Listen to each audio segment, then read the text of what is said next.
Hi, we're going to be talking about the March for Our Lives campaign and protest, which was a student-led demonstration in support of legislation to prevent gun violence in the United States after a school shooting in 2018. I'm going to go through some of the background of the campaign, such as the historical and social and political context in which it came around. Then Vera will talk about the organization and the campaign itself. Then we'll go into some techniques and creative strategies that the campaign used for its success, and then look at some of the lasting effects and in terms of social and in political aspect, and then give some recommendations we had for making the campaign more successful. We chose the March for Our Lives campaign because, along with the shooting, it was deemed as a possible tipping point for gun control legislation and brought up a big debate around the right to bear arms and the safety of kids in schools. It was also considered one of the biggest youth-led protests since the Vietnam War era, with participation of the main event in Washington being from 200,000 to 800,000 people. Not only was it one of the biggest youth-led protests, but it was one of the largest protests in American history overall, with a turnout between 1.2 and 2 million people across the US. It also had a sort of a domino effect where, from a national campaign, it turned into a global one, which hadn't occurred which is something that hasn't happened in terms of the issue on gun control and violence before. We chose this campaign because of its highly successful use of social media, in it that it was able to reach millions of people through it and make an impact that way, as opposed to other campaigns who have occurred after school shootings who are able to only amass several hundred people. Finally, underneath the surface of the campaign, it was a sort of a fight against the National Rifle Association and lawmakers for their lack of action and opposition to gun control efforts. America's obsession with guns can be traced almost throughout its entire history, and the cultural importance stands out especially when compared to most Western countries in the world, which have a strict, limited gun ownership. This deeply rooted culture of firearms can be explained with the role that guns have played in the development of the country. Unlike other places in the world where guns represent tyranny and oppression, in the US they are a symbol of the ideals of freedom and democracy, therefore are integrated in the American mind as a part of their identity, which is built through myths and stories about the past. Also, here is important to mention that the Second Amendment of the US Constitution gives Americans the right to keep and bear arms. According to Pew Research, 3 in 10 American adults, about 30%, say they personally own a gun, and an additional 11% say they live with someone who does. Also, 7 in 10 have fired a gun at some point in their lives, and the main reasons for owning a gun being self-defense, hunting, and for recreational use. And while owning a gun in the US is the norm, the country has become increasingly sensitive and polarized when it comes to the firearms control debate, with 76% of Republicans believing it is more important to protect the rights of Americans to own guns than it is to control gun access, whereas Democrats are more in favor for gun ownership laws. Another key issue here is the National Rifle Association, which has an intertwined relationship with politics and with many politics, including many politicians, including President Donald Trump, accept donations from them, creating a conflict of interest when it comes to banning or putting gun control laws in place. Also, the US has the highest number of gun-related killings, with 73% in 2017, as well as the highest number of school shootings in the world. And according to research, around 1,500 children are killed by guns every year in America. The first recorded school shooting in the US was in 1764 in Enoch Brown School in Pennsylvania, where 11 people died. And in its modern day history, there have been school shootings that have triggered conversation around gun control. Most famously, the Columbine High School Massacre in 1999, the Virginia Tech shooting in 2007, and Sandy Hook Elementary School shooting in 2012. And between 2010 and 2019, there were almost 426 school shootings, with 2018 being the worst year on record with 94 shootings, and which makes it an average of one a week. And as you can see, from 2017, where there were 44 dead or injured, and then 2018, where there were 124 dead or injured kids from school shootings. The 14th of February 2018, 19 years old former student Nicholas Cruz entered the Stoneman Douglas High School in Parkland, Florida, with a semi-automatic rifle, killing 17 and injuring 17 more. Not only did the intensity and atrocity of the shooting shock students and families, but it was one of the deadliest high school shootings in the United States. In this sense, the events led to the creation of Never Again MST, a student-led political committee advocating for gun control. Only a month after the shooting, the 24th of March 2018, a nationwide demonstration that started in Washington, D.C., was organized to protest against school shootings and incite people to vote for the regulation of gun control in the country. With 880 civil events through the country and the world, and 1.2 to 2 million participants, it became the biggest student demonstration in the country since the Vietnam War. They organized town hall meetings, rallies, multiple appearances, and even a tour in which survivors of the shooting, including Emma Gonzalez and David Hogg, presented powerful speeches.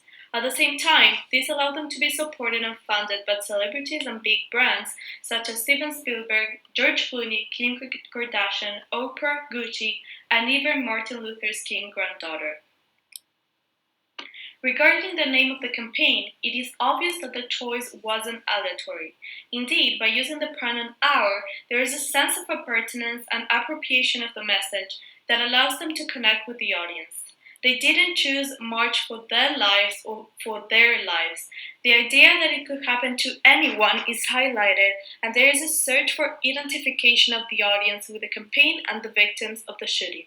Thus, everyone should logically participate in the fight.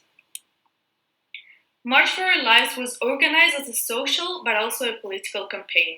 In this sense, they clearly understood the impact that their media presence could have, as well as the positive results that it could generate. Emma Gonzalez appeared in this sense as a symbol. Not only is she a survivor of the shooting, but she has character, shows her emotions, and is a young but strong figure of the movement. At the same time, while March for Our Lives focuses on the fact that children should be protected, Emma is not the typical figure of a fragile infant that should be protected. In fact, she is the representation of a youth that expects change and that won't tolerate the behavior of its representatives. One of her speeches in March 2018 is particularly interesting to analyze. Indeed, we know that the shooting duration was of 6 minutes and 20 seconds. This is exactly the time of Emma's speech. Moreover, 5 minutes were spent in complete silence, an uncomfortable moment that pushed the audience to reflect, be vulnerable, and show their emotions. She also named all the victims, giving them their persona back, making each victim count. Another interesting media figure is David Hogg. Member of the debate team and school newspaper, he is also a survivor of the shooting and a symbol of the movement. In fact, during the shooting, Hogg released a powerful video that went viral in which he appears interviewing the other students while hiding in a closet. He also took advantage of this intense moment to make an urgent plea.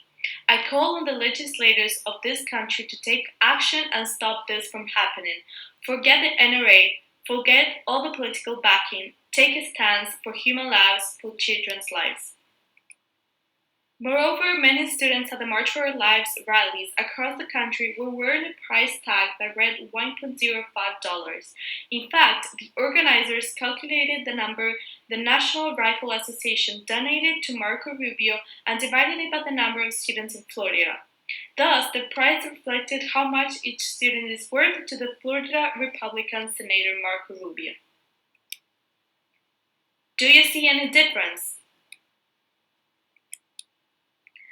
Finally, we can ask ourselves, what is the aim of this campaign? March for Our Lives logically wants to create awareness of the current situation and the number of school shootings that take place in the United States. In this sense, they fight to change the gun legislation to make background checks on gun sales and raise the federal age of gun ownership and possession to 21 years old. More specifically, they incite people and young adults to vote in order to allow children to go to school in a safe space. What is the key message? The message is really powerful. On one hand, we see children and young adults fighting for their safety, saying we're strong and we won't tolerate this lack of control. On their website, it is clearly stated we cannot allow one more person to be killed by senseless gun violence. We cannot allow one more person to experience the pain of losing a loved one. We cannot allow one more family to wait for a call or a text that never comes. We cannot allow the normalization of gun violence to continue. We must create a safe and compassionate nation for all of us. Two other questions that they ask are: when will you love your kids more than you love your guns? Tell me what democracy looks like, putting the pressure on lawmakers and politicians. While the campaign has reached society as a whole, there are few specific audiences which it was aimed at. On one level, the campaign was aimed at families and outer students, encouraging them to join the movement and spread awareness on the increasing prevalence of gun violence in schools. The other main target audience are the politicians and lawmakers like Marco Rubio and Donald Trump, who have refused to put in place gun control regulations due to their involvement with the NRA, which is the other target audience. The campaign aimed to show the National Rifle Association that they won't stand for them making profits on the back of the people of lives of young people and children. Finally, the most important target audience were the voters. All of the efforts of this campaign were to encourage people to vote and push for candidates who are taking a stand in curbing gun culture in the US. March for Our Lives is a very interesting campaign to analyze regarding the persuasion techniques used, as it combines several elements. Rhetoric is a crucial element of the campaign, as speeches from the survivors of the shooting and slogans can be seen as the most impactful on people. Aristotle formulated three main elements of rhetoric: ethos, credibility; pathos, emotion; and logos, logic, which have been successfully utilized here. The campaign and speeches have to influence the senses of the audiences towards the ethical considerations. It must be able to build trust and establish credibility so that it can make the people participate. The ethos in this campaign is used within the context of the ethical argument and morality that firearms are the problem. While ethos is building on the credibility, the logos of the campaign uses logical arguments to persuade people to join. In this campaign, these two elements go hand in hand. The credibility of the founders and participants of the March for Our Lives comes from their experience. They were the ones that went through a school shooting and know how it feels, and that it's something that no one should experience in their life. That and the use of statistics and figures in their speeches make them seem credible in the eyes of others. While there are many videos taken by students during the shooting documenting their experience and trauma, which added to their credibility and reasoning behind banning guns. In her speech, Emma Gonzalez points out that while mental health is important, the shooter wouldn't have hurt that many people with a knife. She also states that the president has taken $30 million in donations from the NRA, making the connection that the people in power, that to the people in power, the money is more important than the lives of the children of America. Also, the logo of the campaign contributes to the logic of the movement. The bold typography and capital letters support the people holding hands, in showcasing that the movement is about standing together in the face of adversity. The pathos refers to the empathy the campaign can create and is the most important element of this campaign. All of the speeches by the survivors of the shooting are charged with emotion, passion, anger, and sadness, which provoke an emotional response within the recipient. Such speeches are Emma Gonzalez's speech after the shooting, which was extremely emotionally charged and impactful on people; her speech during the protest on March 24th, where she remained silent for 6 minutes and 20 seconds, and her debate with a representative from the NRA, where the viewer can see her pain and frustration from what was happening. In addition to the speeches, the campaign has many slogans which evoke emotion and persuade people. Those include "We Call BS," a quote taken from one of M's speeches on people seeing through the motives of the inaction of politicians; "No More Silence" and "Gun Violence," "Protect Kids, Not Guns," and "Arms Are for Hugging." Symbolism is an explanatory shortcut and is used to persuade the audience. Its use is very strong in this campaign and is a way of getting the message across in a simple yet creative way. As the topic is very sensitive, much of the symbolism evokes emotion in the recipient. Here we can see that much of the art, which was created for the campaign, has many similar symbols. The heart slipping away from the hand symbolized the 17 lives that were taken away too soon. The poster with Donald Trump exposes his part in school shootings as he takes money from the NRA and in that way allows for guns to be easily purchased and used for killing people. Two of the most prevalent symbols in the campaign are the flowers, guns, and the price tags. The price tags on the raised hands symbolize the amount of money the government has put on children's lives in exchange for the donations from the NRA, and the fact that young people will not allow this to continue. The flowers, on the other hand, symbolize the students, the hope that they bring, and the good that can arise from the bad.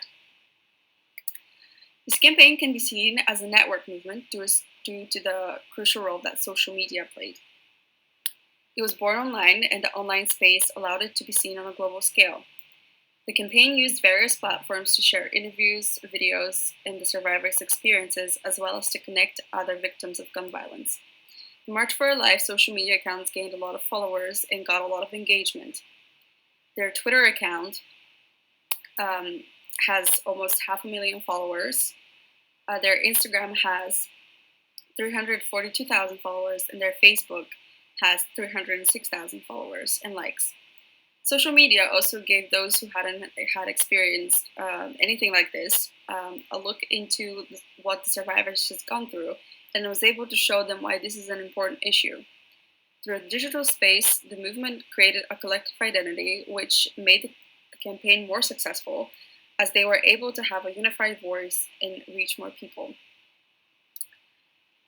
By far, the most successful and most important social media tool that the campaign used was Twitter, as it had the most engagement. The use of hashtags had been important for creating conversation online, with many students sharing their experiences and ideas and views. Its successful use can be seen in the statistics from the campaign, with 3.6 million uses of the hashtag March for Our Lives, as well as the hashtag Never Again, Enough is Enough, and Gun Control Now, trending on Twitter on the 24th of March, which was the day of the protest. And with the most tweeted ad accounts being those of the NRA, the GOP, and the President, Donald Trump. The lasting effects of the campaign March for Our Lives can be summarized under three categories: corporate, political, and social.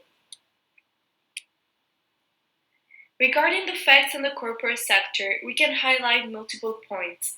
A week after the shooting, US businesses distanced themselves from the National Rifle Association. In this same vein, in 2018, the business community made unprecedented commitments to gun safety.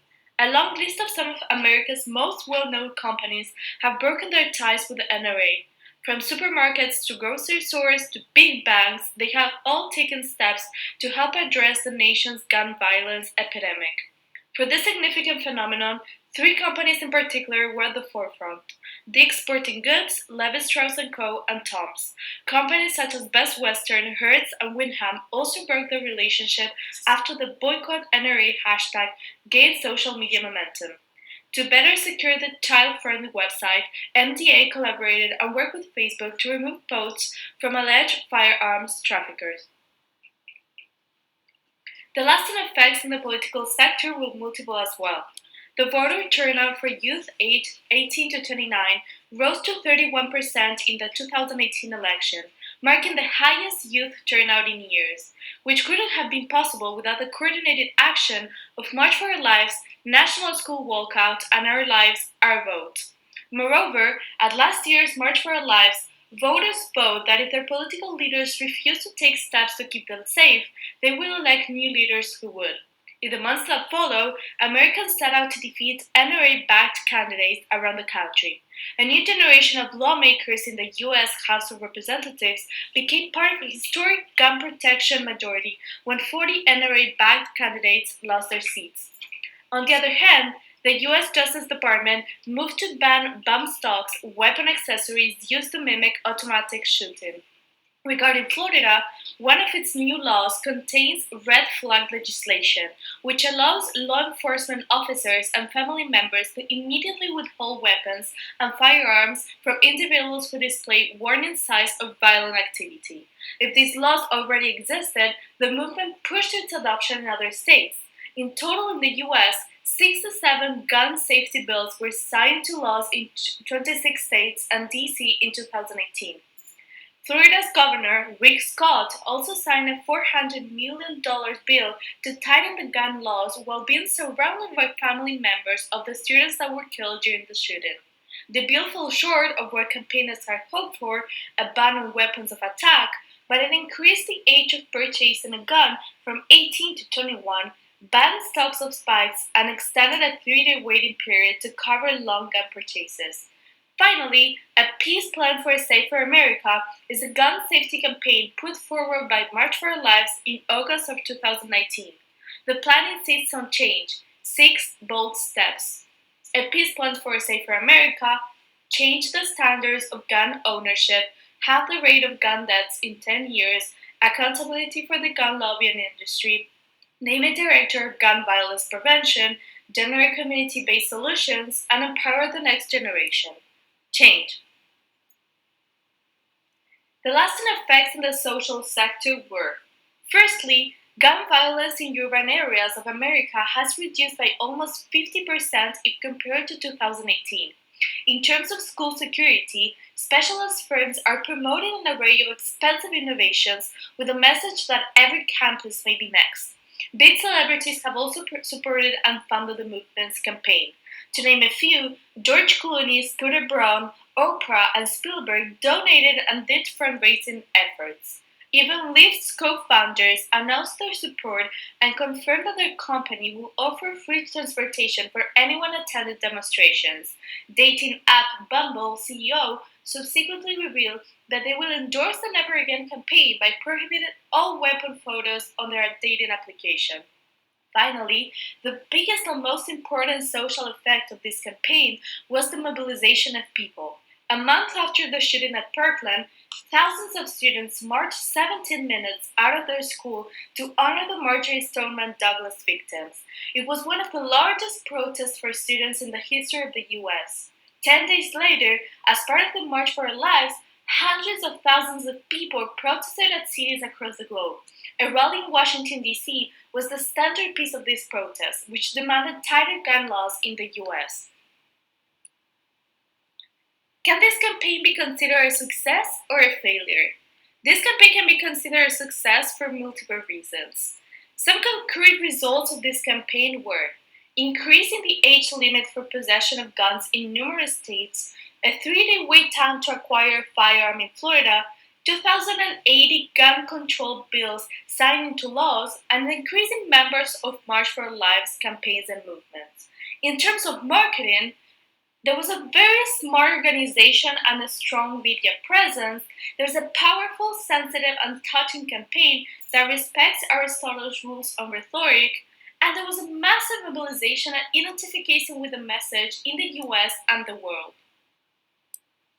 However, this campaign also contains some failures. One thing that the campaign hasn't still been able to fight is the perception that the world and the US itself have on the relationship between guns and the country. Recently, some memes started circulating on social media.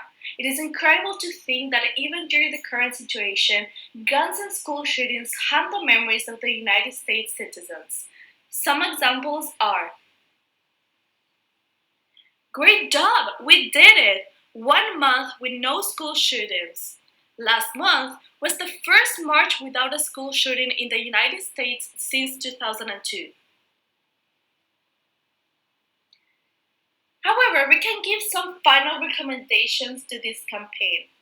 Firstly, we would recommend it to organize workshops and intimate gatherings on the importance of voting and allowing other participants and celebrities to speak out more recurrently to get a larger audience. Also, the march is often associated with kids, so they should get more expert on the matter. In the same way, there is a perception of the march representatives as being aggressive, which pushes away a part of the audience. Finally, our stronger recommendation: Find the association between the US and guns by highlighting positive aspects and improvement related to the matter. To conclude, these are some of the links to the videos that were used for this presentation. Emma Gonzalez weekly bullshit speeches, Emma Gonzalez debate with NRA spokesperson Dana Loesch, and finally David Hogg video that was released during the shooting at Parkland, Florida.